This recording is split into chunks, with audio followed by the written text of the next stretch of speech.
Now we shall continue our first lesson, that is as per the textbook Prathamaha Pathaha Pullinga Shabda Parichayaha. We shall quickly revise what we have seen in the previous class. Saha Balakaha.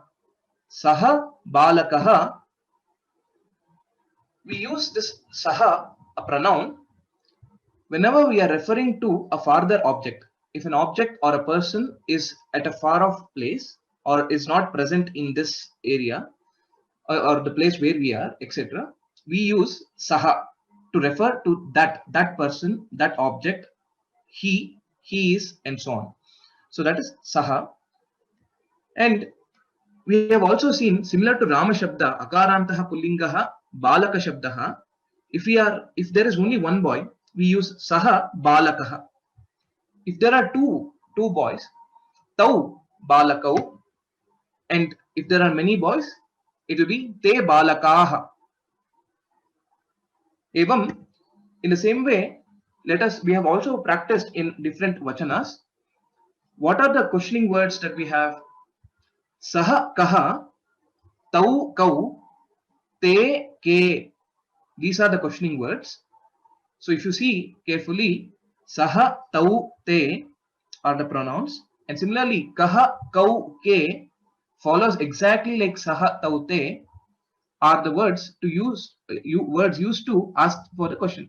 Who is he? Saha, kaha, tau, kau. Who are those two? And te ke, who are they? And for the answer, again, we have practiced this in our last class with a lot of exercise, etc. So I'm just quickly revising this and going to today's class.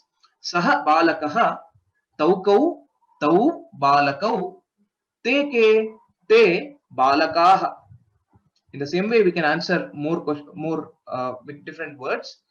Saha kaha saha deepaha taukau tau deepau te ke te deepaha. And saha kaha saha kandukaha tau kandukau te kandukaha. In this way, we have seen one pronoun which is saha. In the same way, if we see eshaha deepaha, saha balakaha eshaha deepaha, whichever is there close to you. Okay, for that to refer to the nearby objects, we use the word eshaha.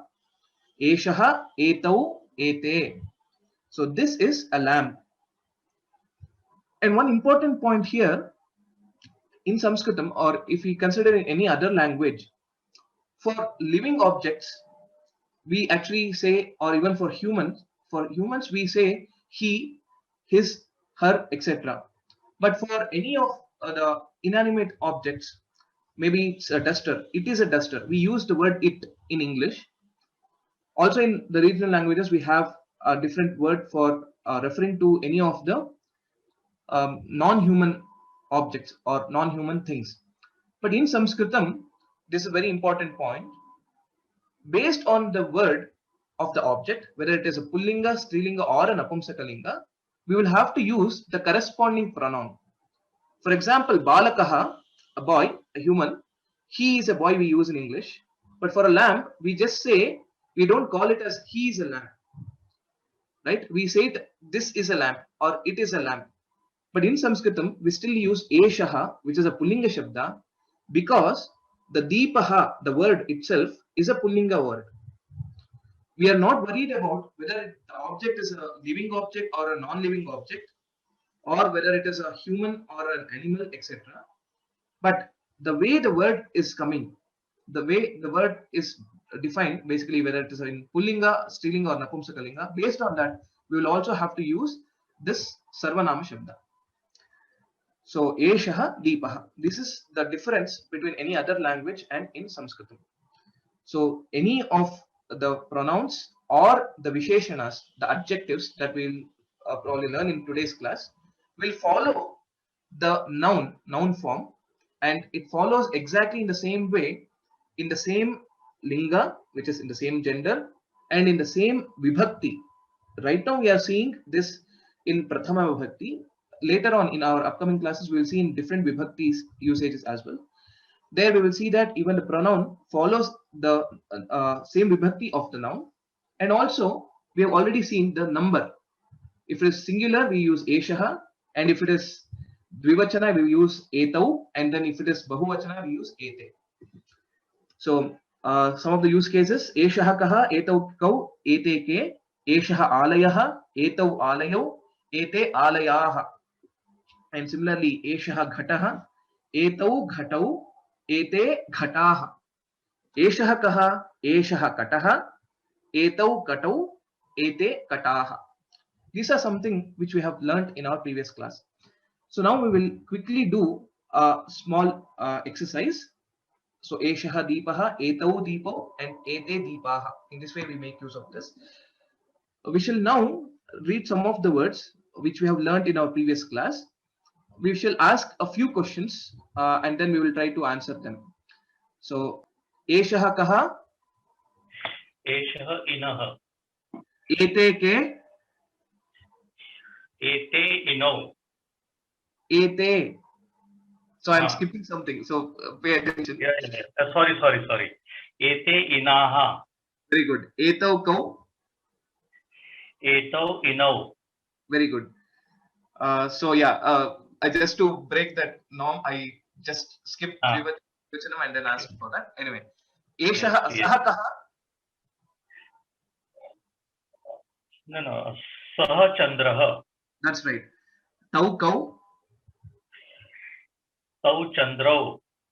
Te ke. Te Chandraha. Very good. Dhanyavadaha. Next, eshaha kaha. एषः उरगः. Etau kau.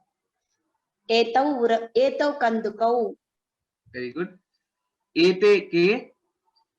एते आलयाः. Uttamam. Te ke. ते घटाः. Very good. Tau kau. तौ कटौ. Saha kaha. सः दीपः.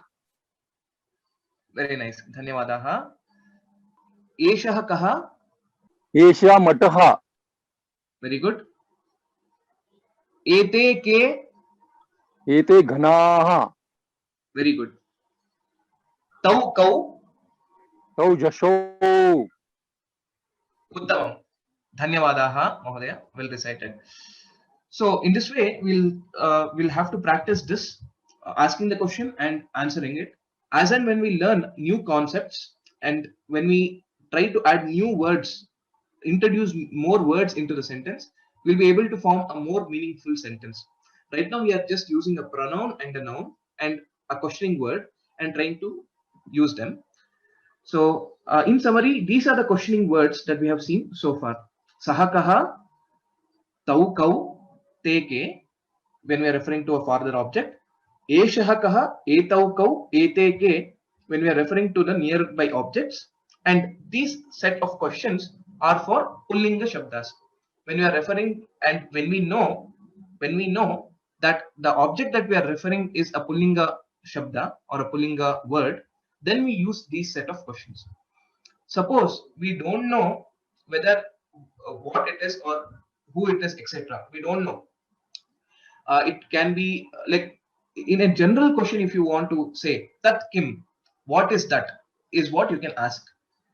But when you know that, or when you are expecting an answer to be in pullinga, then you will have to ask Saha kaha. Okay. We shall cover more cases of this in feminine gender as well as in neuter gender in the upcoming classes.